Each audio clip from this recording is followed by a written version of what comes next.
Okay, what were you saying before we were so rudely cut off by the No, intro? you're good. I was like, man, I caved in and got some G Fuel, you Okay, know. how's that working out for you?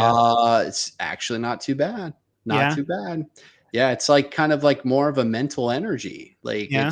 it's not the kind of energy that you want to like go out and do yard work or go to the gym or anything. It's not like that, which I was like kind of thankful for because I was looking for something that kind of I don't know, kind of gave me like a Mm-hmm. focus and because it's gamer fuel, right? Anyways, I Sure. don't know. I see it all the I don't time. It's a know. Dragon Ball Z brand.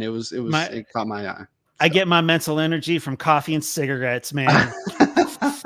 oh, dude, yeah. No, I love me some coffee, man. I love me some No, coffee. The coffee I, messes my gut up, so I'm like, yo, I gotta find something else. So, now I will say though that like when I was a smoker, like yeah, cigarettes, they it lights your brain up. it does. Yeah, And I nicotine will do that. and I miss that. Like I Mm, like honestly like I don't like smoking, but yeah. I miss nicotine. Like if that Yeah. makes any sense. That's a weird way No, to start this dude, podcast no, off. yeah, I was just thinking that, but honestly, man, as a previous smoker myself, like I totally relate to that. Like Mhm. it's part of habits, and it always felt like it was kind of something that kind of let your brain just kind of Mhm. relax and get into, it was weird, but yeah, yeah, I miss it. But coffee, Coffee. coffee's good, but Yeah. then like too much coffee not so good. So, Yeah. and coffee can be a little pricey when you go out there on the roads and stuff. So, Yeah. yeah. So, Well, anyway, yeah. let's go ahead and get this thing started. What's up, All everyone? right. My name is Brent, and welcome to a special episode of the Work in Progress at Night podcast. I'm joined by Lucas from Wondersoul, and Jalen from the Gamer Critic will be joining us shortly.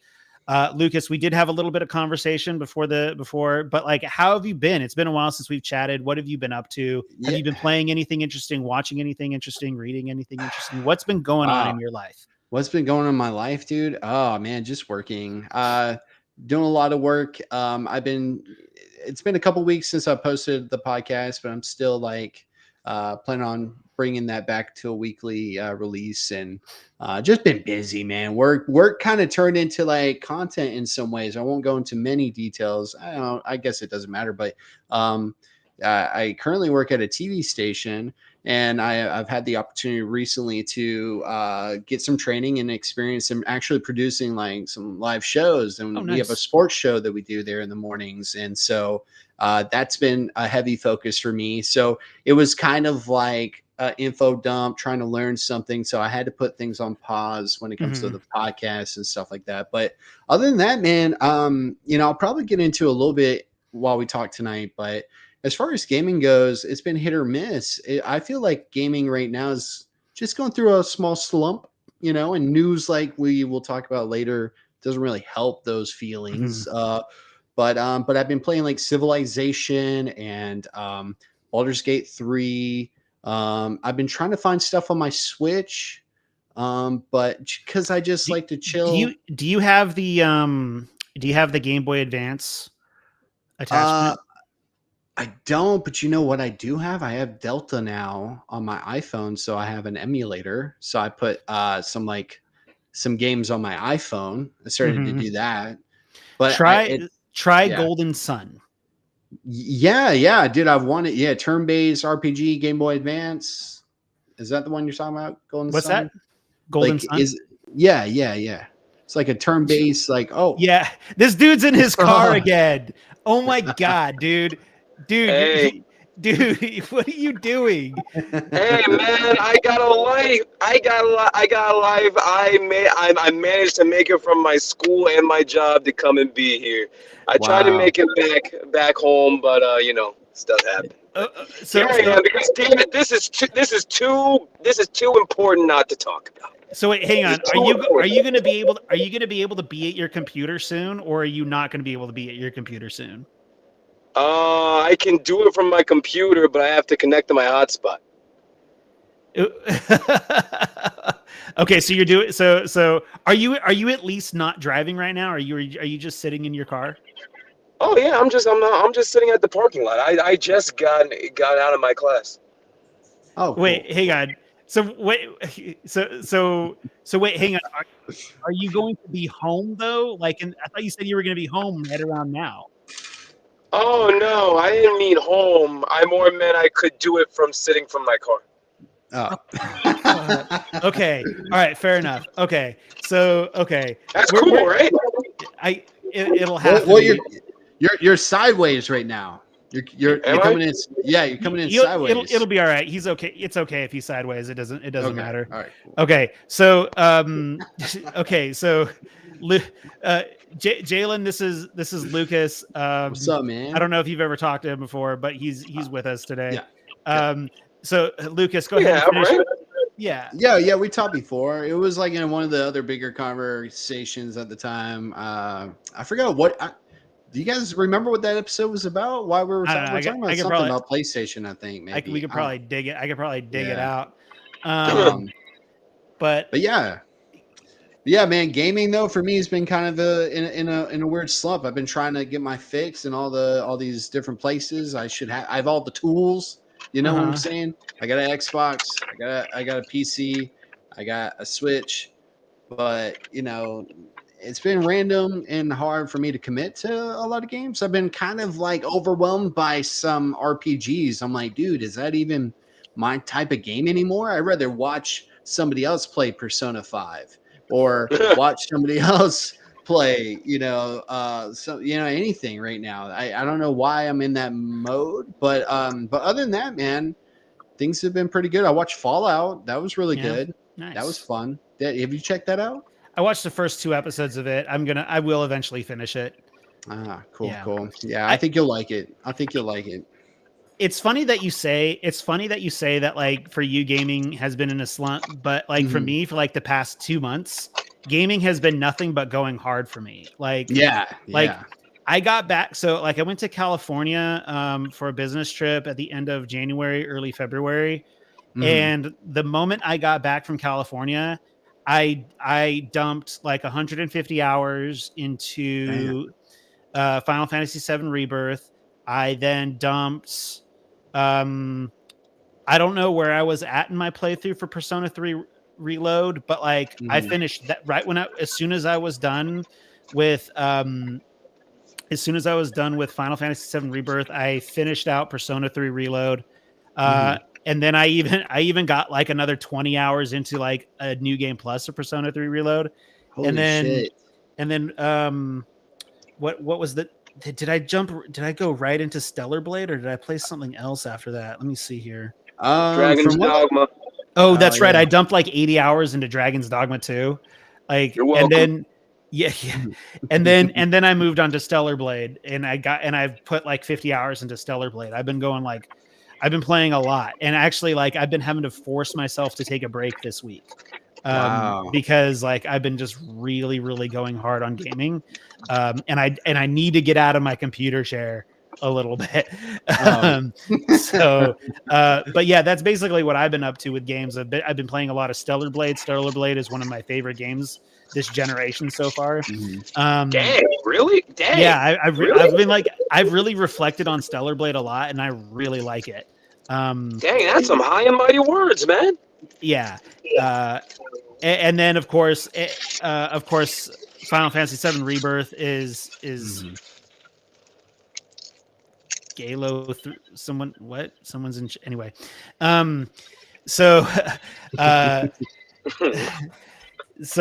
been doing. So I played a lot of Final Fantasy VII Rebirth, and yeah, that's what I've been playing. And so, Jalen, have you been playing anything interesting recently? Just Stellar Blade, man. And I've been playing a little bit of that Endless Ocean game that everyone is shitting on. I actually like it. I don't care what anyone says. It's like a marine biologist's dream. But I guess in the grand scheme, I'm kind of like in the middle of you two. Gaming's been good. It really hasn't been blowing me away like it has for like you, Brett. But I don't think any of the games that we've gotten are game of the generations. But I think that they range from like really good to like really fucking good, really freaking good. Like Rebirth was great. Stellar Blade was great. I need to finish Persona 3 Reload, but I remember really enjoying that. What I played of Dragon's Dogma 2 was really great. Um, so yeah, and you know, I still just kind of feel like this year's been a little slow, and I only feel like because there's only so many times you can dump 60 to 100 hours to these JRPGs, man. It gets Oh, tiresome. I can do it all the time. I love I'm sure that you can. I love it. I love doing that. Anyway, let's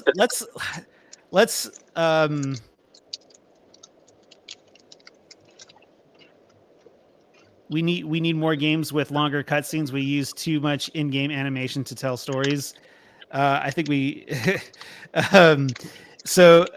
okay, so we're moving on to the main topic of today's conversation. And I want to start it off with a story. This morning, I wake up usually around 7:30 in the morning, and I just kind of sit in bed for about a half an hour, just kind of scrolling, just to kind of see what's going on in the world and see if anything interesting happened overnight. And sometimes something happens overnight. Usually it does. But this morning it seemed like nothing was going on. Nothing was happening overnight. And basically, like, I send this group chat. Jalen's in this group chat with a couple other friends, and I said, I'm a bit disappointed. Usually I wake up to some interesting news, but nothing today. and then, like, maybe 5 minutes later, our dear friend Khaled sends this thing from Jason Schreier, and it says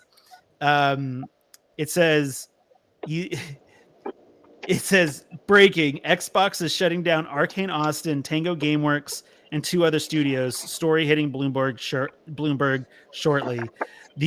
The other shuttered subsidiaries are Alpha Dog Studios and Roundhouse Games, and with Roundhouse Games merging into ZeniMax Online Studios. And The timing was impeccable. He's like, Brent, you've got your news. And I'm like, and I look at it and I'm like, this is fake. This has to be fake. Like, because, like, people can make some fake stuff. Some fake stuff and post it. And I was like, I was convinced that it was fake. And I was like, this is fake. And Khaled was like, bruh. and I'm like, it has to be fake.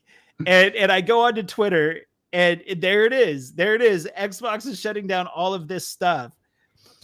And it's just like, God, like, what is happening? And I was telling Lucas before we started, I was saying, you know, PlayStation just came off of like 2 weeks of just bad press between Stellar Blade and the Helldivers 2 situation. Xbox could have done anything, and it would have been fine. Oh, I knew that's what would happen with him being on his phone. Anyway, we lost him. But yeah, like, he'll be back. If I had known that he was, honestly, like, I love Jalen, but if I had known that he was going to be doing this on his phone, I would have been like, let's just save it for another day. Like, we can save it for another day. But here we are again. Dedication, man. He's got dedication. Yeah. So it's like, yeah, Xbox could have done anything. Xbox could have done anything. And it would have been 100 times better than.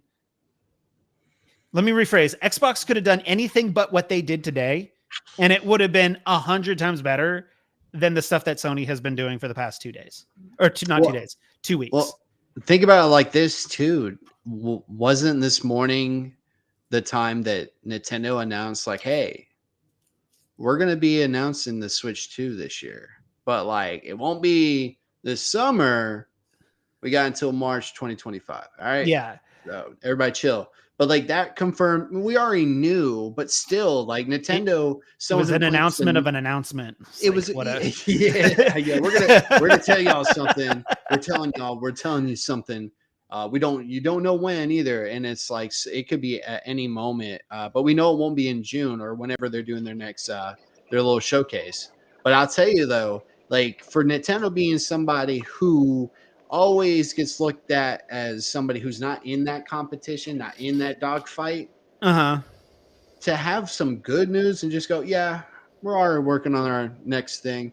And then Xbox is like, ooh, we're firing people. And it's just like, we're closing down our currently Yeah. our best studio.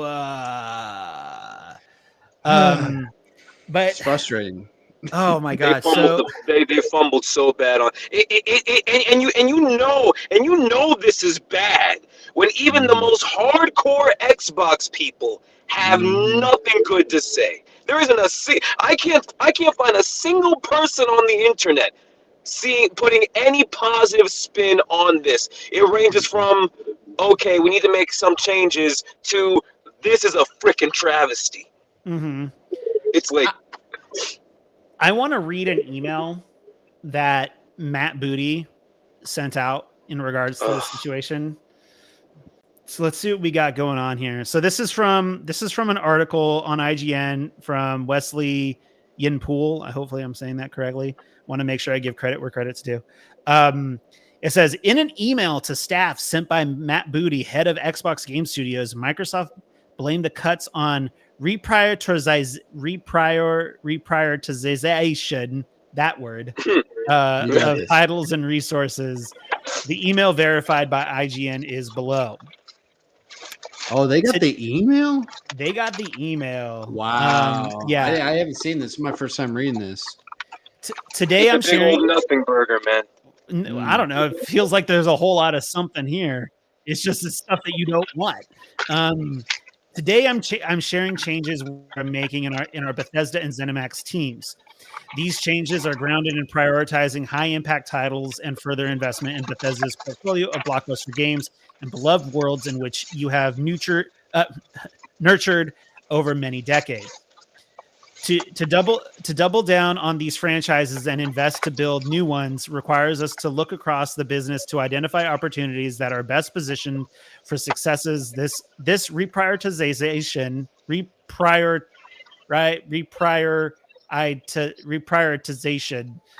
I'm gonna get that word of titles and resources means a few teams will be realigned to others, and some of our colleagues will be leaving us.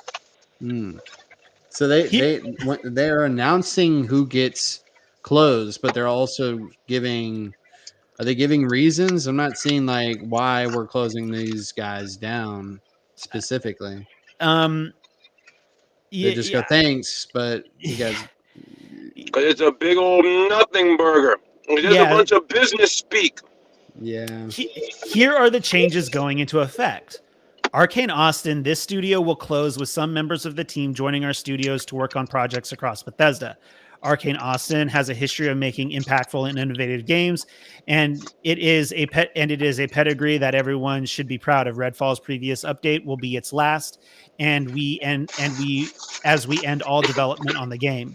The game and its servers will remain online for players to enjoy, and we will provide make good offers to players who purchase the Hero DLC. That'll be interesting because people were expecting to get new characters. They bought like deluxe versions of the game, and they're expecting to get that. And I think Arkane Austin and some other studios have said that they will issue refunds if they like follow certain instructions. Yeah, I read that. Alpha Dog Studios. This studio will also close. We appreciate the team's creativity in bringing Doom to new players. Mighty Doom will be sunset on August 7th, and we will be turning off the ability for players to make any purchases in the game. But they made the mobile game. Yeah, they made a mobile game. Oh, okay. Is that what Mighty Doom is? Is a mobile version of Doom? I think so. It was like a mobile game. Hey, I mean, I never heard of it, man. I'm just Tango Gameworks will also close. Yeah. Tango Gameworks will also close. We are thankful for their contributions to Bethesda and players around the world. Hi-Fi Rush will continue to be available to players on the platform on the platforms it is today. Roundhouse Games, the team at the. Can I say something real quick about that? Yeah, absolutely. Go ahead. I'm sorry. I don't mean to interrupt you. No. Go ahead. You know, it's kind of like that's so shitty, dude. that they Isn't basically. it? Sorry. That's so shitty. Like, first of all, that Hi-Fi Rush will be on Game Pass still, right? Yeah. Yes. Like, oh my gosh. Yeah. And then that was one of the games they shipped out to PlayStation. So it's almost like they said, we're gonna shut they knew. They didn't decide this morning, guys. They knew. They had a list, they had a board. I don't know how much thought they put into it. Obviously, they didn't take everything into account. But what I'm saying is that they knew ahead of time. And you got to think about the time that they announced the third-party releases. That wasn't that long ago. No. So I'm thinking that they had an idea. So then they're like, well, screw it. Put Hi-Fi Rush on whatever because we're going to shut them down. Just make the money that we can. And I mean, they still have the game. The game's not gone too. Yeah. But that just feels like really shitty on them too. Yeah. Yeah. It's you guys get what I'm saying? Like, I mean, it's even worse when you think about the fact, because as much as I love Hi-Fi Rush, I love the hell out of Hi-Fi Rush. They made other really great games. I wasn't the biggest fan of Ghostwire Tokyo, but that was a quality game. Evil Within 1 and 2 are also both really freaking good horror games. And the fact that they just like summed up with thank you for your contributions to Bethesda and Xbox, and only mention Hi-Fi Rush as if that was the only thing of value that studio made, that's what pissed me off more. Like, that is just like that's disrespectful. Yeah. Roundhouse Games, the team at Roundhouse Games will be joining ZeniMax Online Studios, ZOS. Roundhouse has played a key role in many of our recent game launches and bringing them to ZOS to work on the Elder Scrolls Online will mean we can do even more to grow the world that millions of players call home. With this consolidation of our Bethesda Studios teams so that we can invest more deeply into our portfolio of games and new IP, a small number of roles across select Bethesda publishing and corporate teams will also be eliminated. Fun. Wow. Didn't even know that. Yeah. Those whose roles will be impacted will be notified today, and we will ask that you please treat your departing colleagues with respect and compassion. We will provide our full support to those who are impacted in today's notification and through their transition, including severance benefits informed by local laws. These changes are not a reflection of the creativity and skill of the talented individuals at these teams or the risks that they took to try new things. I acknowledge that these changes are also disruptive to the various support teams across ZeniMax and Bethesda that bring our games to market. We are making these tough decisions to create capacity to increase investment in other parts of our portfolio and focus on our priority games. Bethesda remains one of the key pillars of Xbox with a strong portfolio of amazing games and thriving communities.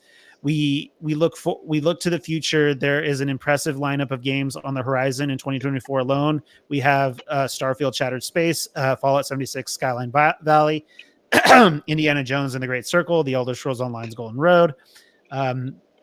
As we align our plans and resources to best set ourselves up for success in this complex and changing industry, our teams across Arkane Lion, Bethesda Game Studios, ID Software, Machine Games, ZeniMax Online Studios, and the Bethesda Publishing and corporate teams will be well positioned to build new IP, explore new game concepts, and expand on our existing franchises.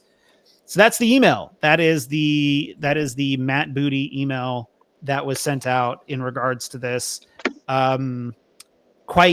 It's like, God, that's like, yeah, there's no explanation, but I'm sure that we can ascertain why. The big one being like Arkane Austin, with the huge flop that is Redfall. And then I'm still like the Tango Gameworks thing. That is like, I don't know much about those other studios. I don't know much about Roundhouse, and I don't know much about, what was the other one? Alpha Dogs. I don't know much about those studios. But like the Tango Gameworks one, to me, that is the one that is like holy, like, it's like, that would be like if, in my opinion, I know that is probably not as like the comparison isn't quite like there, but bear with me when I say that would be like if like tomorrow Sony decided to shut down Insomniac. Like Insomniac is what's bringing most of. Yeah, I got okay. Well, now hold on, Brent. Dude, I completely understand that sentiment though. I do. It doesn't because it hurts like a bitch. Losing Tango Gameworks hurts. Well, But I think go on. Well, what I'm trying to say, it's like this is like Hi-Fi Rush was like their biggest critical success in like many years. And it would be like, why would you shut down the studio that literally brought you your best game last year? Why would you do that? But you gotta, you know, when you're talking about it being successful, man, you gotta also consider that maybe we're also seeing the consequences of a service like a Game Pass, because Yeah. I think it would That's be what I'm safe to thinking, say. too. I think it's safe to say that a lot of people experienced that game through Game Pass. Of course. So Yeah. they weren't paying Yeah. full price. So Mhm. then that's probably what got them into the conversation of like, well, putting it on a PlayStation or is it on the Switch? It's on the Switch, right? It's on all of them. It is now? on the Switch. Yeah. Okay. Well, you would just have to buy the game. There's no service like Game Pass on those consoles. And so I think that though we saw it successfully in an awards recognition, you know, reviews, scores, all that, and people that we talked to, everyone's saying like, yo, this is a fun, original, creative game, good for Xbox, and it came out of nowhere. But money wise, and that's where, you know, they're That's talking important. about Yeah. Sure. And like, yeah, no, don't get me wrong. I'm aware that the money thing is a big deal, but still, Mhm. like it's it's still like it's kind of like It's out of touch. it seems, yeah, it's like Mhm. it's weird. Mhm. It's just like I feel like it, it's hard to explain. It's really hard to explain it because yeah, Let me the take money. Go ahead. Yeah. Let me take a stab at it then. Let me try and say this. It's incredibly out of touch, is what it is, I would say. Because at the end of the day,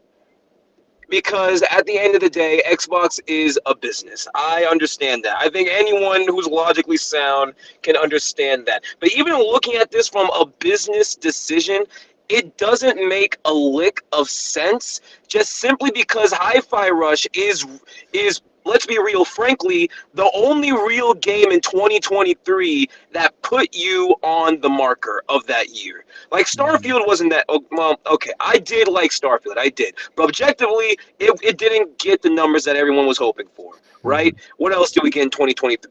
Redfall, right? That one was a disaster. A handful of indie games, right? Hi-Fi Rush was the game. Even if it didn't make you that money, it got you in the talks of awards, and it actually had people thinking that maybe Xbox might be on the right track. So to do this, to like just close down the studio as if they didn't just to close down the studio as if they didn't just hoist your entire ass up for a better part of a year is just out of touch, even as a business move. And even the freaking email, excuse me, oh, I gotta stop cussing. The freaking email that you just read, right? It also shows that they don't know what the hell they're talking about. Like they're listing they're listing the other games that they have coming in 2024, which is cool. They could be really, really good, but that's not the issue here. It's not even close to the issue here. It is honestly the fact that it's safe to say no one.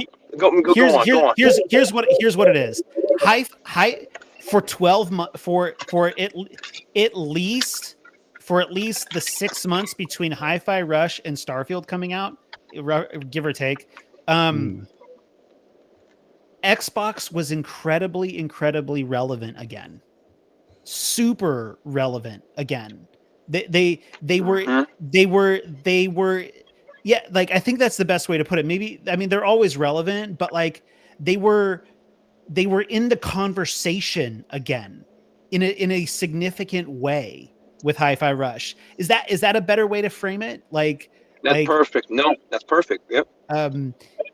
Don't get me wrong, Starfield like kept them in that conversation, but not in the way that they should have been. Hi-Fi Rush was very, very, very positive for Xbox. And they touted all year last year that like they were happy with they were happy with Hi-Fi Rush, they were happy with Tango, they wanted to nurture Tango, they wanted to do all this other stuff. And then 12 months later, shut poof, down. Poof. Like, I don't know. Tossed aside like an old fucking glove. Lucas, you have a thought. Well, like in that email, how they were talking about shifting priorities, right? Like when I read that, I'm thinking, okay, well, what are your priorities then? So I guess to me, it feels like they use the language of trying something new and being creative, but maybe from Microsoft's standpoint, it's like, yo, Bethesda, we just want you to make Elder Scrolls and like Fallout, like do a couple of the things that we know when we bought you, we would have that in our arsenal. Mm-hmm. Well, these games are taking a while. Plus, they wanted to make the space game, right? They wanted to make Starfield. So then it's like, I like that. I want to call it the space game from now on. Thank you. Yeah. The space game. But like, isn't that, I think that was their focus. But then in the meantime, they're like, you know what? Yeah, screw it. Just try some new stuff. So Redfall and then all these other things that came out of this. But then it was like, okay, we need all these resources to go into these other things because of the shortcomings of these ideas and the way that they just didn't meet expectations for them. So I don't know, like, if their priorities are now on their, like, hey, the IPs that people know and love, and like just do that. Like, they have to be, because it's not even up for debate anymore that this and I really hope that you appreciate this, Brent, because I'm finally gonna admit it. Okay, live on air, the strategy that Xbox is doing is not working. It's not. It's done. All my hopes on Game Pass and this strategy that they're doing has gone out the window with this news. I don't think the strategy is working anymore. In fact, correction, I don't think the strategy ever worked. I think it worked. I think it worked for 2 years, 2020 and 2022, 2020 and 2021, maybe around 36 months. It worked. Wait, no, that would have been 3 years. So I think around 30 months it worked. About 30 months it worked. 2.5 years pandemic time. All right. When everybody could have when it was cheaper for $15 a month to go to Game Pass than it was to buy $70 full price games. Well, look, like real quick, they were hoping Game Pass would be the Netflix of gaming, and it is not. It's like the Pluto TV of gaming right now. Like, good analogy. I'm just saying, and that's no shot at Pluto TV. I love me some Pluto TV. If you haven't checked it out lately, they got a lot of cool stuff on there. But you just take what they got. You know, you don't really have to think about it. That's Game Pass. You don't have to spend $70. Hey. You pay this one thing, you get what you get. Yeah, there's stuff on there. There's good games. There's a pretty nice catalog. But in doing so, they've had to spend more and more money to grab those deals with EA, to grab those, exclusives. And also they've had to push their first-party titles on this service. Like, and I think that's kind of a strategy, a part of Game Pass that hasn't worked. I think that they should say, yo, give this game time to go out there on the market and get bought, and then it's going to come to Game Pass. But if you want to wait for it, cool, that's fine. But it's just no question for me. I'd rather just spend Game Pass money than $70 on something I don't even know if I'm gonna like. It's just not sustainable, my friend. It's not. And honestly, something that was said to me a little earlier today. It really got me a little more scared for the future of the industry, because Brent called it. Brent like said, the industry is gonna collapse, and I really think we are getting closer and closer to that sort of reality, because because a lot of studios now are either doing two things. They are either putting these super high budgets into these games, or they're adopting a similar strategy that Game Pass is doing. And I Mm. think if we look at both aren't really sustainable. Like, they aren't. Why these closures are happening is, of course, it wasn't sustainable enough, and they had to make the cuts, which, obviously. So, I just feel like if game studios keep going down this path of these two options, eventually it's gonna get really, really difficult unless you're one of like the few big dog developers, right? Unless you're one of the big guys, it's gonna get really, really hard to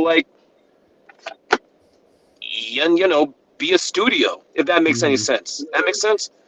Yeah, yeah. It reminds me of like Hollywood right now. Like you look at like Marvel movies and stuff, like Disney and all these things, like they've all had to learn from the response of the consumer that Hmm. what we're doing is not working anymore, and it's about Hmm. quality over quantity. And I think they even they laid out the timeline. They're only going to release like two, maybe three max movies per year, and That's and what I feel Kevin like Feige said yet today. Yeah. yeah, they're Yeah. like, hey, we're chilling out. And I think that's And because that's still Disney a whole lot, Plus, by the way. that is, yeah, for sure. But like, think about Xbox. They just acquired Activision and Blizzard. There was nobody that could look me in the eye and say they're going to keep all this. Nah, dude, it was all part of they grabbed what they could, but now you look at it and go, dang, all right, we got to get rid of this. Like, because the priorities, like, we need to start investing over here. We just spent all this money, went through this whole trial and court, all this.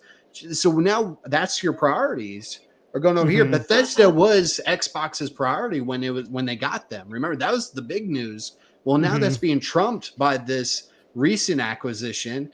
And now it's Yeah. like, okay, well, we've given you a shot. You've had your fun. Keep making Elder Scrolls and stuff. We're gonna, so it's a lot, So And man. that, It's hmm. hey, I was watching the Kind of Funny Games cast earlier today, and they brought up a couple of interesting points of concern. Is what does this say to developers who want to try something new? Like like right now there's a lot of precedent being set that if you try something new and you fail, you're going to get shut mm, down or get fired, which is scary. And people don't want to work in conditions like that. So are developers just going to stay? So one of my biggest issues with PlayStation this generation has been lots of sequels, remasters, and remakes. Um, I don't think I don't think we've seen a new IP from a PlayStation first party studio. Don't get me wrong, we did get Stellar Blade, which I don't know how the whole first party and third party thing works. And Helldivers as well, but like technically that's a sequel. mm, But I didn't even know Helldivers existed until Helldivers 2. So it feels like a yeah. new IP to me. Anyway, but like so I don't know how. So I guess Helldivers and Stellar Blade are both Sony owned IPs now, but they're developed by a third party studio. So Mm, I don't know if that's second party or if that is still considered a first party situation. Um, so mm, that's my ignorance showing. Uh, but it doesn't change the fact that currently owned PlayStation studios have not released anything original in 4 years, 3.5 years. Um, so and I want to see I want to have new experiences as a gamer. I want to play something different. And I was like, although something like Redfall isn't necessarily Excuse me. an original gameplay idea, it was still like a new world with new characters, new story, and it's just like cool. Like, but it's within a familiar format of looter shooter Borderlands style nonsense. Um, Hi-Fi Rush, it wasn't particularly to my style, but I got to give Xbox credit, or specifically Tango Gameworks credit for trying something new. Uh, So And even Starfield, like, although I didn't particularly like it, hey, at least it was a new IP. Xbox has been delivering new IPs, and now they're shutting down a studio that was doing it. And then another thing, what was the other thing? Is what does this say about this? This piggybacks off of part of that, like coming up with like new ideas. But if those things fail, but like, what if an existing idea fails? Like, so there are concerns, like in the Kind of Funny Games cast thing that I watched today, there is concerns for Hellblade 2. There are concerns for the future of Double Fine. There are concerns for, like, what happens if these studios that are feeding Game Pass, which don't really like do crazy stuff for the sales, like what happens to those studios when their games don't financially produce? It's like, it's weird because like Jalen here is like, he loves himself some Double Fine. And I know that Ninja Theory, a lot of people really love the Hellblade stuff. Is like, God, fingers crossed this stuff does really well in a couple weeks. And we haven't even started seeing any marketing for Hellblade 2. And Hellblade 2 comes out like 2 weeks from today or something like that. Like nothing is happening. Anyway, those are just my thoughts on some of the other, those are just like some interesting things that I heard today yeah, they're definite concerns of like the future. And this could honestly be applied to any studio from any publisher or first party thing. Like it can fall under Nintendo. Okay. I love it. Like, Nintendo's great, but like it's almost as like you can't even include them in this conversation because they're just off doing their own thing, and they always handle their own shit. Like, seriously, they handle their own shit. They don't broadcast their own shit. They just do it. But so this like, I feel like this could be applied to PlayStation, Xbox, or like Take-Two or Sega or any of these other or these other major publishers that might have a flop. Like But there's a difference between a first party flop and a third party flop, right? Like, we have to have that kind of conversation because there's a lot more pressure, I feel like, when you're limited to the platforms that you can be on to be successful. Like, in a lot of ways, the old way of thinking, which I only say it's old and I'm still a part of that in some ways, is that first party is to sell another product. Like, you bought an Xbox to play Halo, you bought a PlayStation to play Spider-Man or whatever. So I think when they looked at the numbers, Game Pass wasn't selling consoles. The games themselves that were first party that they were acquiring were buying, like, really making money for consoles. Like, I just feel like there's a difference there, because if you're available everywhere and you still flop, I mean, that's either just that's a reflection of the product itself. I don't know. Like, but I think it's different when you're having that kind of conversation. And I think you really good point about the remakes and reboots and stuff. It's like the video game industry very much is so similar to where Hollywood is and stuff like that, and really they're learning the hard way too. That even with like known properties, you can't spend $200-300 million budgets and expect everything to make $1 billion for you, like it's an Avengers or something. It's just not feasible to the consumer, and it's for a company and a business. Yeah, no. So, but real quick, and I just want to get this in real quick. You're talking about the developers. Yeah. You're talking about how, like, what's that do for them? Dude, that's it. Like, dude, people who love video games, I'm sure a lot of them think, man, it would be really cool to make video games. Or, a lot of kids are probably growing up right now because of how mainstream gaming is now and how available it is, that they're like, dude, I want to do this. Like, I want to learn how to code or do whatever it takes to become a developer, right? But now it's like, dude, I would never tell my kid to do that. Like, dude, like the way they're getting treated, the hours they put in, the pay, the fact that you can be successful like a Hi-Fi Rush and still lose your job. And it's not like you're an athlete and you just become a free agent. I mean, essentially those workers will be on LinkedIn and they'll find other jobs. Let's hope and pray. But at the same time, will. they literally shut down that business. They close the doors. I mean, that's people need to Wild. keep in mind. It's like just look downtown in your local downtown, and somebody just walked around and said, "Yeah, you're closed," and that's just what. Like those people can go find other jobs. Sure, it's a job, but essentially it's like you said. These studios have a catalog. They were formed with a passion to make games, and that's another conversation about these big companies like a Disney or a Microsoft just eating up all these smaller ones. Well, this is also what they can do too, because then they get like Jalen is talking about with that business talk and that they're just going, I'm sorry, we had to shift our priorities around here, so sorry.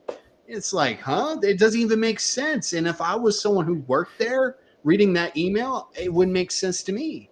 It feels so disrespectful to just everyone involved, everything involved. Sorry, I digress. Yeah, it's and one other thing I wanted to bring up about all this, it's also the fact of two things, right? I just find it really, really interesting that we talked about creative games and how devs are worried, creative games are being threatened. And Xbox at the very start of all of this was like riding that train of we're going to be the ones to support our indie devs, support our creative games, this, that, and the other. And where's that? And where the hell is all that love now? Honestly. And furthermore, second to that, another thing that Xbox said that they wanted to do, right? They wanted to have a bigger emphasis on games outside of the US, like Japanese games. Okay, correct me if I'm wrong. Please, someone correct me if I'm wrong. But with Tango Gameworks gone, they have no Japanese devs anymore. That was the first. No, excuse me. That is the only first-party Japanese dev that they had, and they threw him out the door. Is that accurate? Please correct me if I'm wrong. I'm not sure. Brent, Tango Gameworks was based in Japan.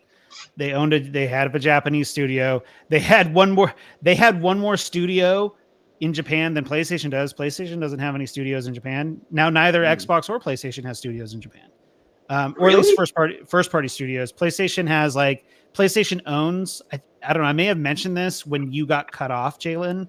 I don't know if I talked about this. Casey's in chat.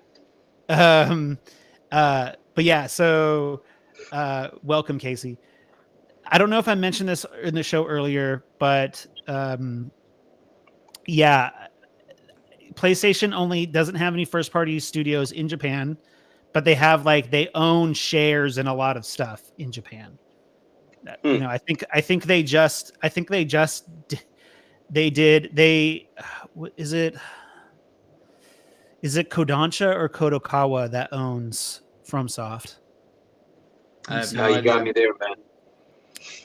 You guys are deeper into this than I am, man. I'm gonna trust y'all. Let me see here. From Software is owned by Kodokawa, and Sony owns.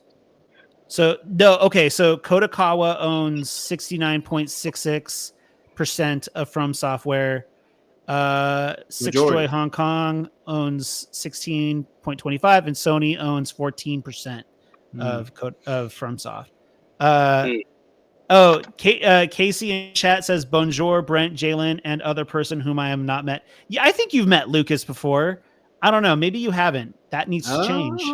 But hey, Casey, it's good to see you, man. How's it going? But that needs to change. Casey is he's my co-host, and dope. But so Sony doesn't own a chunk of Kodokawa, but did buy out 14% of shares from FromSoft. So there's some ownership there, but they don't own anything fully outright in Japan anymore. That's crazy to think about. Mm-hmm. Now there are rumors swirling around that Sony will pick up Shift Up and maybe even Arrowhead, But who knows? Who knows what's going on with that? Oh gosh, I didn't even think Don't about touch that. Shift Up. I don't want them to touch Shift Up.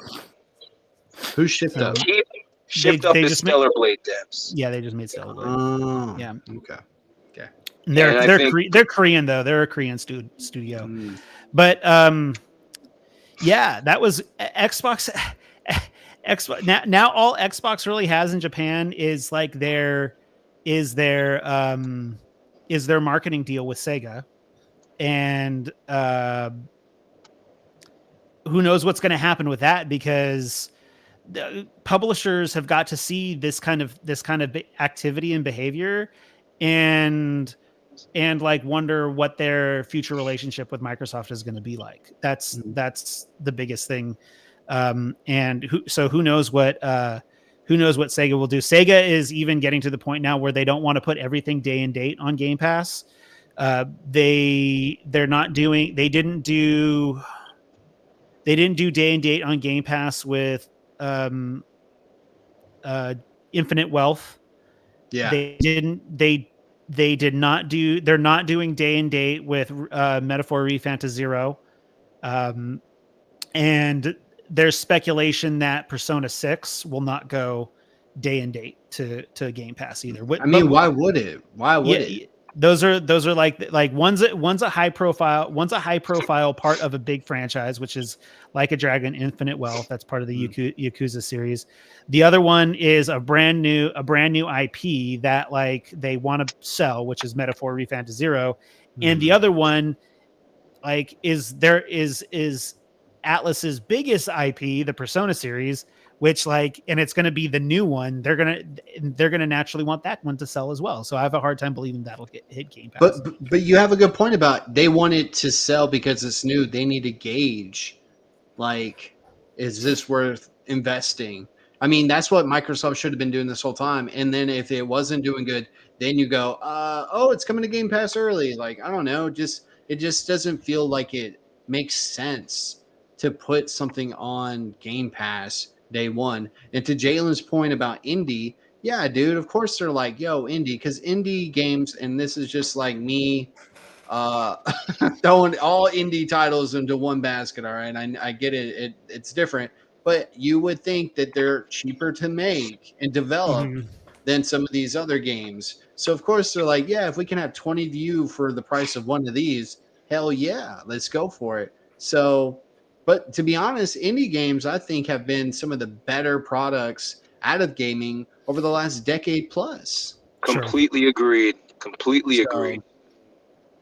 So, I mean, it's still worth investing, but I feel like from a business standpoint, like I don't know if Sony really brags about indie. I know Nintendo does an indie thing. Well, no, Xbox.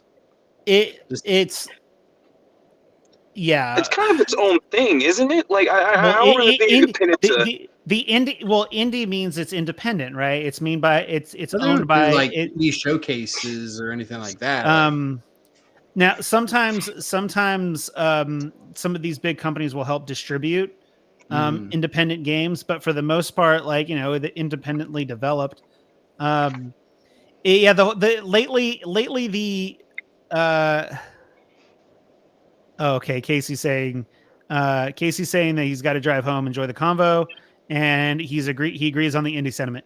But like, it seems like ever since Dave the Diver, the whole definition of indie has been put into question, because I think Dave the Diver is owned by some big, huge parent company.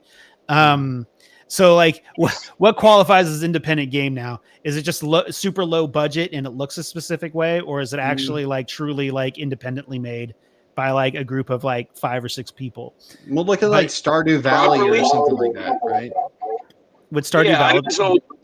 So properly, it's a small dev team, right? That's the of course, but and you know, even I'm guilty of this too.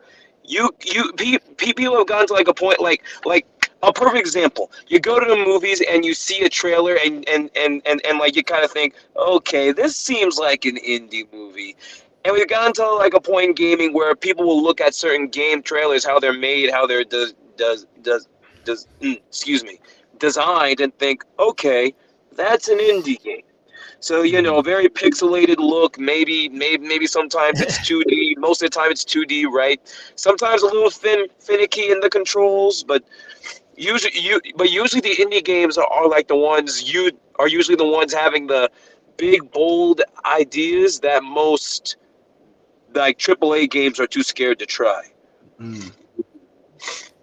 But that goes to your point about like to try new ideas, maybe you have to do low budgets. Like I named the last like brand new IP that was AAA, like as far as budget and everything. Like how much was Stellar Blade?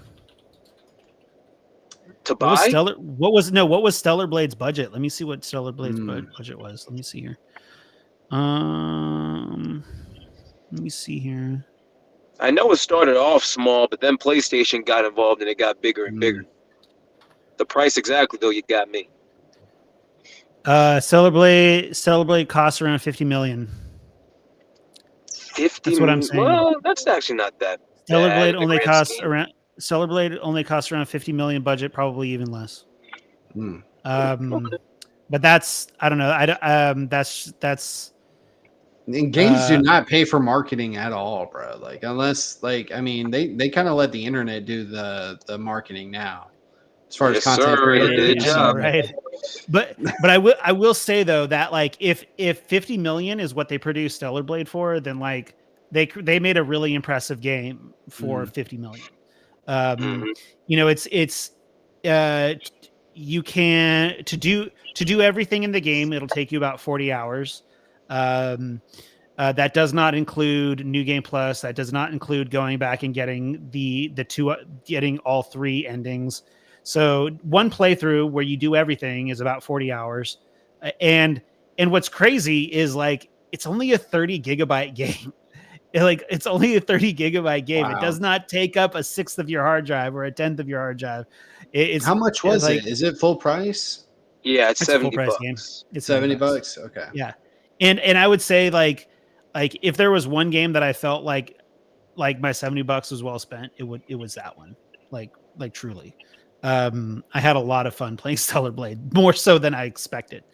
But I feel like that's a good example of like a AAA game on a modest budget. Yeah. And it's apparently it's selling. Apparently it's doing really well in Japan. Cool. From what I'm seeing, people can't find it in Japan. In any case, we've been chatting for about an hour here. Do you guys have any final thoughts on all of this stuff? What you're hoping to see? Maybe I don't know. Just final thoughts on this whole situation. Lucas, we'll start with you. Okay, my final thoughts would be 2 things. How long will it take for us to get this bad taste out of our mouth? Because it's not just going to be Microsoft. We're going to see it again. This is an unfortunate trend in gaming across the scale. And I know Xbox has their showcase. I'm not sure what they're going to be able to announce or how they're going to handle this moving forward up until that showcase. It's going to be really interesting to see how they play it from a PR perspective. But, I don't know what their plan is, man. I really hope that they, I have an Xbox.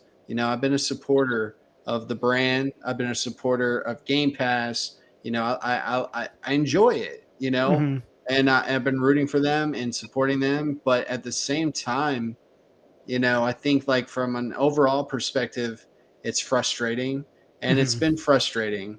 And I really hope that they can knock it out of the park. But even then, I don't know. But, I also wonder if there's anything that we can do as fans, as consumers.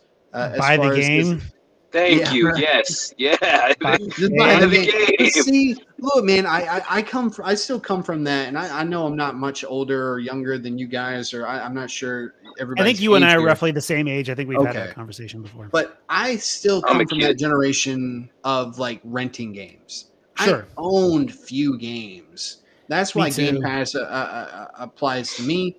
Do I want to try Stellar Blade? Yes. Do I want to try it for $70? No. Like unless I am like looking forward to that game, or like enough hype, enough people like you guys on IG and stuff are like, yo, this game is amazing. It's crazy. It came out of nowhere. It's awesome. Mhm. Like, then I might go, all right, they seem like they're having fun. I've heard a lot of good things. All right, I'll pay that price, or, still wait for it to be on sale. It's just so hard nowadays for me to build that, just buy it to try it, especially digitally, which is a lot of like how I'm doing my gaming. Unfortunately, I'm a hypocrite. Like, I'm like, I support physical gaming, and I'm like all my Switch games except for like first party titles are like digital. Anyways, besides the point, I just really wonder what else we can do. Yes, yeah, buy, support, but I wonder if there's any way to stop the bleeding. Like, what as just what's the word I'm looking for? Just as gaming in general, what can be done? Like, it just feels like this is really unfortunate, and it's such a successful business. I don't understand. Make more Stellar Blades. Make more That's Stellar true. Blades. So No, easy. No. When It's so I'm easy to say, though, it's just like make games and they'll come. It's like, well, yeah, but obviously it's harder than that. So I should be more specific. Make games that are really good that will sell for dirt cheap. Okay. Give the people what they want. It's that simple. Like honestly, so I look at something. So I love Spider-Man 2. I'm a huge Spider-Man fan. I've got Spider-Man bias. I love Spider-Man 2. But like, I found out that the game was made for $300 million. And I'm like, I got the platinum in 20 hours. Mm-hmm. And it's just like $300 million. I feel like I should have gotten more out of this game. But when you're talking about budgets, like, is that like paying the people also to make the game? It's everything. So it's from start to finish, and it may not even include promotion. It may not even. So when we get higher budgets, could two things be true? Either if you have a small team, everybody's getting paid really well, or if you have a lot of people to work on this, everybody's getting paid. But everybody's getting paid. That's a part of the budget, right? Like, yeah. Help me understand that, because I know we throw out the word budget. I mean, like, okay, so like, I don't know how it works when it comes to making something, but like, I help run a business, and we have like monthly, yearly budgets, whatever. And like, we have to make sure that our prices are set a specific way in order to pay our people a specific way. And we want to because of the kind of business that I help run, we want to make sure that they get paid really well, because it's that kind of business. So, I mean, I don't know if this is answering your question. I don't know anything about when it comes to like producing something. Well, I also wonder, like, from the success of a sale of a game, how much does that determine how much money the developers make? So I don't understand how that works. I'm sure look, I don't know anything about this, but this is my educated guess. So disclaimer, I'm an idiot. So have you ever seen, here's a good way of putting it. There's an episode of The Office. Episode of The Office where they have a surplus, right? They have a surplus of like $1,500. And so they're trying to decide how to spend that $1,500. And basically they said, well, what if we don't spend it at all? Well, then the higher ups will say, oh, they didn't use their annual budget, so next year's annual budget will be $1,500 less. So we need to spend this, so that way we continue to get this budget every year. So my guess is that what happens is, like, the studios probably have to hit a specific sales mark in order to maintain budgets. So like, you want to make a $300 million game. Well, your previous game had better have made $500 million in sales. Like, something along those lines. That makes more sense. I'm guessing. But like, I feel like that episode of The Office kind of explains it in a different way. That like, you've got, So, but that's my final thoughts. It's just like, I wonder what Xbox will do. And I hope that, this trend in gaming can, kind of go away. If that's possible. I know that people don't like to use this as an excuse, but unfortunately, I feel like we're getting back to balance after the pandemic. You know, That's fair. like That's fair. the end of what was it? It was 2020, 2021, and even into 2022. Like people were at home a lot, spending a lot of money on gaming, a lot of just tech in general, a lot of money on tech, and the tech industry boomed. I saw it happen with the kind of business that I'm in. I actually saw it interesting because there were a lot of basically like it's a long story, but basically my business saw people moving from Northern California and Southern California towards the middle because they were all getting paid an exuberant amount of money from like the tech industry, and they're working from home, and they're all moving to some place that is quieter. But now what's happening that I'm hearing is a lot of those people are getting called back to work by the tech industry, and or losing their jobs because people are now back to work. They're now back in offices. They don't have as much time to spend on tech. They don't have as much time to spend on YouTube.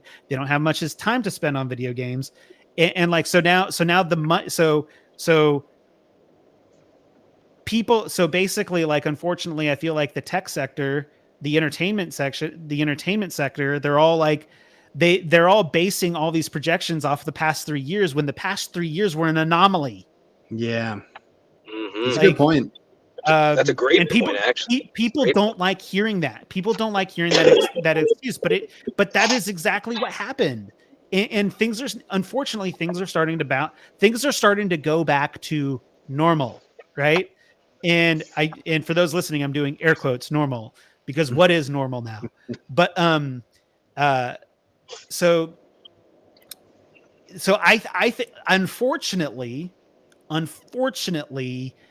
I do see, you know, someone on Twitter said that this is probably going to be going on for another 12 or 18 months. I personally think that this entire generation will be a dud. And it's possible that the next gen will be back to some sort of balance. And hopefully, yeah, but Stellar Blade proves that a really great game can still look really good, play really well, and be made at a modest budget, and can not take up a good majority of your hard drive, which is what games used to do. Games used to do that. Like the PlayStation 4, the Xbox One, the games weren't massive. They were like maybe 40, 50 gigs at tops, with some of them with the higher ones being like around 60 or 70. But like yeah, and those were like the Call of Duties. Those were like the Call of Duties. Anyway, Jalen, your final thoughts.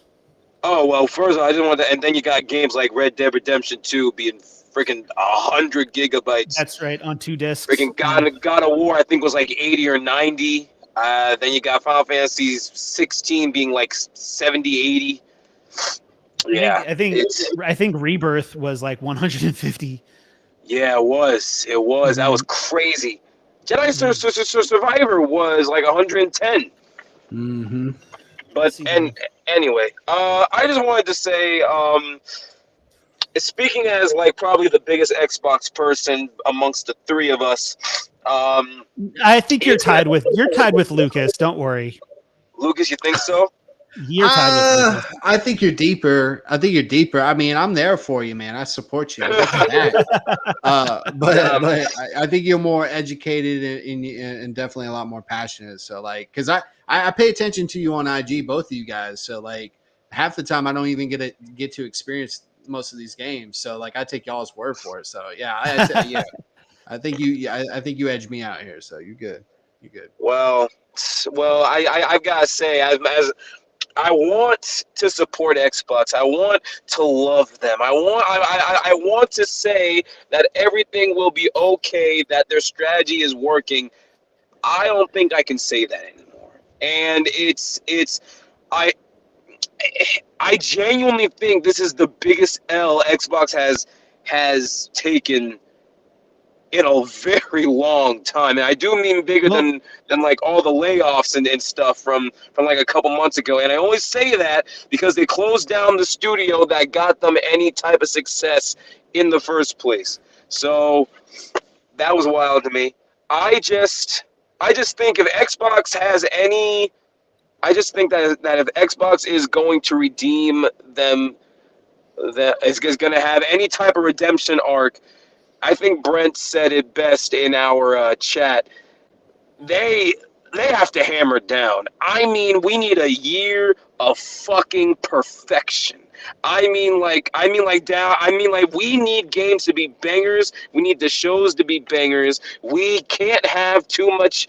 Well, we can't have bullshit to this level for at least like a solid 2 or 3 years with a stream of real success if Xbox really wants to start building back that trust and like that trust in their players, because I think everyone can agree they're fed up. They're done. I'm done. I don't really have much trust in Phil Spencer anymore. If I'm honest, I don't trust the guy anymore. It's all a bunch of talk. And just some last minute things I wanted to throw in. It's Yeah. that the thing that scares me more with this is like the future stuff, and more specifically, how do you think this is going to affect Hellblade? Because let's not pretend that Hellblade is going to sell well. It's not. As much as I want to say that it will, it most likely will not. I might just buy it, even though I may not play it. I might just buy it on Steam, like just Do it, and please. just buy it. Like, Does it come out on Steam as well? Yeah. Yeah, I think so. Yeah, I might just buy it. I haven't played the first one. Maybe I should. It's really good, actually, man. It's really good. Well, I mean, Xbox has Not got that that means anything anymore. Xbox has just got to start marketing their games. They got to start marketing their game. It's 2 weeks out. I haven't seen any marketing for Hellblade. It's true. I mean, like, I'm not seeing it in on any of my YouTube ads. Nobody's talking about it except like it was trending today, but for all the wrong reasons. Yeah, like Hellblade, Jalen, that should be your next why I'm buying Hellblade. Get some promotion, get some marketing out there for this game, even though you're not part of the marketing team. Way ahead of you, man. I'm literally writing the script down as we speak. I am. I got a list of facts on my Google Docs. I'm ready. But no, people people need to buy the game. Xbox needs to start marketing it. Apparently, Aaron Greenberg, another liar over at Microsoft, said that apparently they were supposed to start marketing it this week. They it's just like, how are they? Is like what if they start marketing Hellblade tomorrow and it's just like wouldn't it make the most sense right now though? Like maybe maybe that's what they needed. They really should do that, but it's going to be weird though. It's going to be weird because it's just going to be like, oh, you're marketing this game, but you just did this yesterday, and then there's going to be a whole lot of people going, I'm just going to wait for it to come to PlayStation, which it eventually will. Because they haven't marketed yet, right? That would have derailed that. Like, because it hasn't even got going. Now if you were to start very soon, which they probably will, hopefully. Yeah. Then they have a couple weeks to just push. But they don't have to interrupt to go push. Oh, close down. All right, push. Hey, it's still our game. So I feel like because it's just I guess that's a good point. That's a good point. It's a little naive to think that these things just happen. No, people. These things are thought out over time. They don't seem like it because some of this is idiotic, doesn't make any sense. But trust me, people are getting paid to think and make these decisions, and they knew ahead of time. And you can't tell me that kind of hurts Hellblade. But I wonder like when they announced that Tango, or when they announced that Hi-Fi Rush was going to go to PlayStation, I wonder if it was already on, like if it was already like ready to go at that time, that Phil, well, so in my opinion, so I don't want to say that Phil Spencer made this decision. I want to say that I think that I think that Satya Nadella said you need to cut a couple of studios, find the ones that are making the least amount of money and let them go. That's what I think. His hands were tied. I think Satya Nadella is a bit more in charge of what's going on at Xbox right now. But who knows? Either way, it's unfortunate because Phil Spencer is the face of Xbox. A lot of people will attribute him to these, and a lot of people are already calling for his head.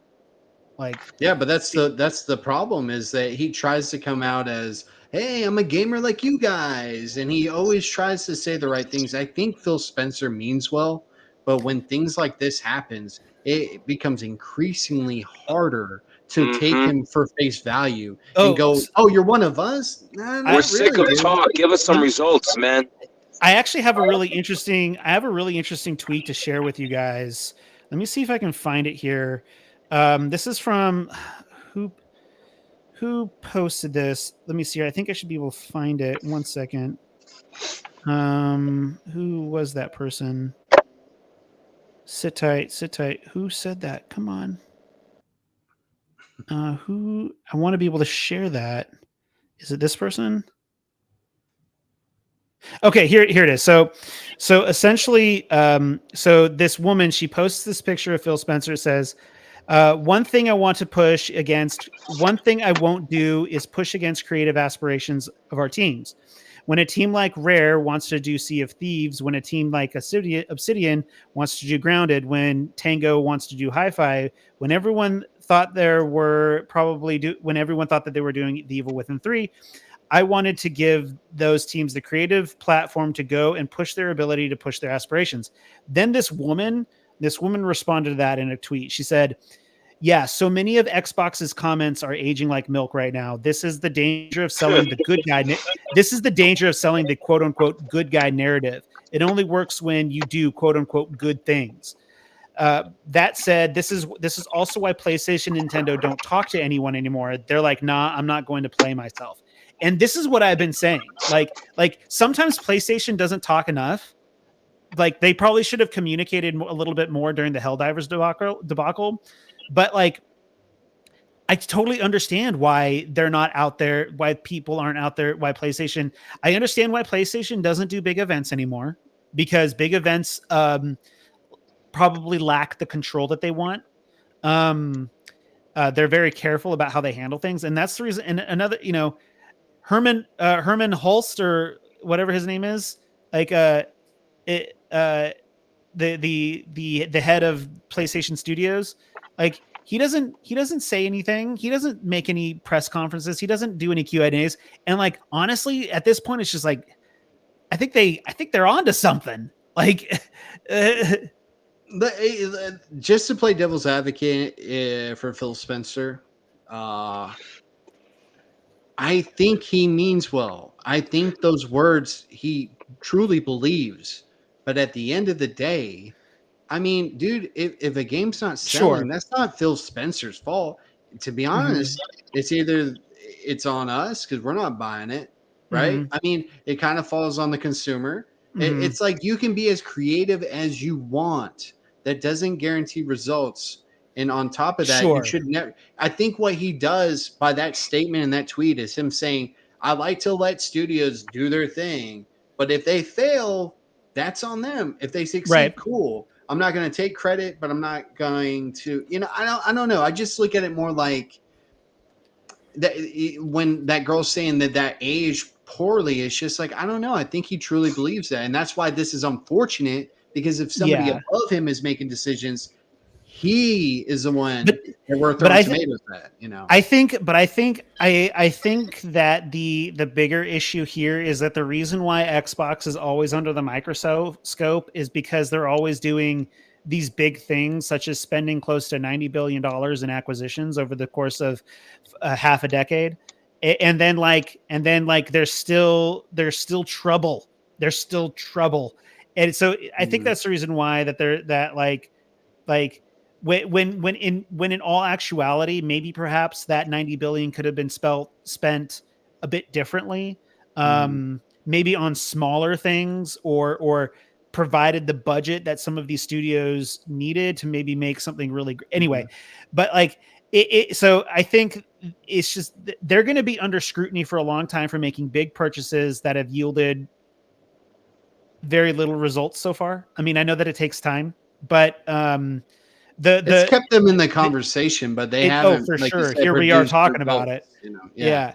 But I think the thing is though, it's just like the one game that did produce results for them that brought them into such a great positive light, they go and they shut the studio down. Like I get it. So I get it. I get that it's a money thing at the end of the day, but it is a bad look. It is just simply a bad look. And if it was a money situation, they should not have shut down. Even if Tango was bleeding money, they should not have shut that studio down. They should have shut some other studio down to save face. It still would have looked bad, but it would not have looked bad as it is if they had saved Tango. That is my final thought on it, if that makes sense. So I'm kind of hoping that all this backlash kind of gets to Xbox like it did with PlayStation and the Helldivers bullshit. If we can bully Xbox enough, maybe they can reopen Tango Gameworks. Would you want to like work for them though? Like I don't necessarily think that the Hi-Fi Rush IP is dead. I don't think it's dead. I think that it could get I mean, Xbox still owns the IP, so I'm sure that they can reallocate it to a different studio that can still work on it. So who knows? Didn't Activision make music games like Guitar Hero and shit, right? Yeah, they did. Yeah, they can send it to another studio. Who knows? Maybe they will. Anyway, let's go ahead and wrap this thing up. Lucas, where can we find you? Currently you guys can find me the podcast, which is Wondersoul, WNDRSOUL. You can find that on YouTube, as well as Apple Podcasts, Spotify, and if you want to connect on social media, Instagram, Wondersoul, and also on X, formerly Twitter. It's Twitter. It's Twitter, right? It's always I'm Twitter. so tired. It will never not be Twitter. He's trolling us so hard, man. He is trolling us so hard. It'll be complete Twitter once again. But yeah, that's where you can find the podcast and everything. And yeah. Jalen, how about you? You guys can find me at the GC, the Gamer Critic on YouTube and on Instagram. And both of their channels are linked in the description of this video. As for me, honestly, I'm going to be honest. Like, you can find me here at YouTube, at Work in Progress SLO, Instagram, WIP, WIP.SL. What is it? I don't even know anymore. Isn't that sad? What am I at here? Instagram, WIP_media_slow. I am going to start doing a bit more streaming here on YouTube. Starting on Thursday, I'm going to start doing a Throwback Thursday, where for a few hours every Thursday night. I know that's cheesy and cliche and lacks any sort of originality. But I'm going to start playing some like older games that I really like. For example, I think this week it looks like Golden Sun is the winner. So I'm going to be doing some Golden Sun. And then starting Friday, I'm going to be streaming my hard mode platinum run of Stellar Blade. And then once I'm done with that, I will then stream my hard mode platinum run for Final Fantasy VII Rebirth. So so that's what's coming up with me as far as like as far as like scripted videos go. I'm a little creatively bankrupt on that right now. Nothing is screaming out at me that I'm passionate to make a video on right now. But you can catch, I'm super long winded, but I wanted to add this stuff here because I am trying to do some new things with the streaming. You can find us regularly here, find Work in Progress regularly here every Sunday, where Casey and I, who was in the chat earlier, will have some sort of live stream where we talk about video games, anime, whatever. We usually come up with something. So that's me. But anyway, thank you guys I know that it was sort of last minute, but I felt like I really wanted to talk about this with you guys. And I didn't want to seem like the Sony pony that I am. So I wanted to make sure to bring on more Xbox preferred people. So yeah, thanks for coming, guys. I really appreciate it. Yeah, of course, man. Always a pleasure. All right. And for those who are listening, tuned in, we'll catch you next time. That's it. Later, everyone.